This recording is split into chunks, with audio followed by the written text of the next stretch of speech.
L'expression pain de vie est employée dans un sens nouveau. Jésus parle désormais du pain, comme sa chair, son sang. Les termes employés maintenant sont bien propres à nous faire comprendre ce changement sans risque d'erreur. La communion au corps et au sang du Christ n'est pas un acte magique. Le seul fait de communier n'agit pas de façon automatique.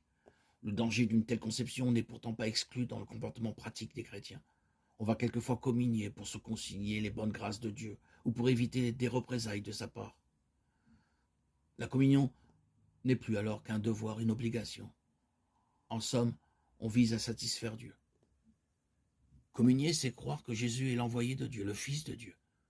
Alors, ce pain est vraiment un don du Père, le signe de son amour infini, ineffable, en Jésus. Jésus affirme « Je donne ma chair pour la vie du monde ». Il ne vit que pour les hommes, il est totalement à leur service. Cela le conduira un jour à accepter la mort sur la croix. Les Juifs ne comprennent pas comment cela peut être possible.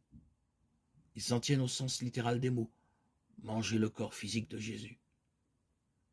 Celui-ci poursuit manger sa chair et boire son sang, sont un moyen privilégié d'entrer en totale communion avec lui. Il veut ainsi, de façon concrète, faire comprendre aux croyants qui il est réellement pour lui et lui montrer jusqu'où il l'a aimé. Le fait de communier au corps et au sang du Christ est le signe manifeste de l'union intime entre Jésus et tous ceux qui, s'engageant à sa suite, ont découvert le sens véritable de leur vie et parviennent à la vie éternelle.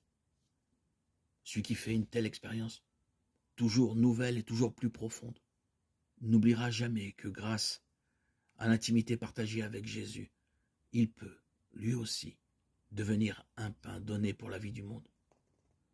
Dans la mesure de ses possibilités et des dons qu'il a reçus, il doit essayer de l'être dès maintenant et sans attendre. Ainsi, il s'enracinera toujours davantage dans le Christ. Celui-là demeure en moi et moi je demeure en lui. Le discours du Christ nous appelle à la décision, à le suivre, marcher sur ses pas, vivre et goûter à sa lumière sans déclin, qui nous conduit au royaume. Communier avec le Seigneur, c'est vivre cette vie nouvelle, rafraîchissante, vivifiante, cette vie de vérité que le Seigneur veut nous communiquer, cette vie sainte auquel nous sommes tous appelés.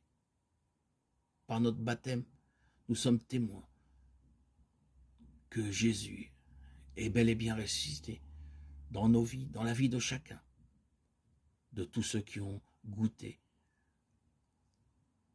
à cette liberté que l'Esprit Saint que nous avons reçu nous accorde. À lui, tout honneur et toute gloire pour les siècles des siècles.